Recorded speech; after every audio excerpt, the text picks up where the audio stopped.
اور اس خدائے زندہ پر بھروسہ رکھو جو کبھی نہیں مرے گا، اور اس کی تعریف کے ساتھ تسبیح کرتے رہو، اور وہ اپنے بندوں کے گناہوں سے خبر رکھنے کو کافی ہے۔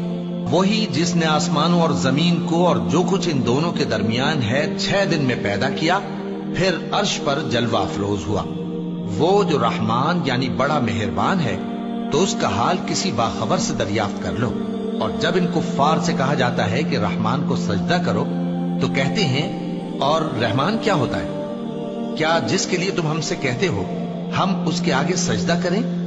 اور وہ اس بات سے اور بدکتے ہیں۔ بڑی برکت والا ہے وہ جس نے آسمان میں برج بنائے اور ان میں آفتاب کا نہایت روشن چراغ اور چمکتا ہوا چاند بھی بنایا۔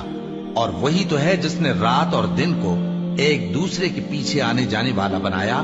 یہ باتیں اس شخص کے لیے جو غور کرنا چاہے یا شکر گزاری کا ارادہ کرے، سوچنے اور سمجھنے کی ہیں۔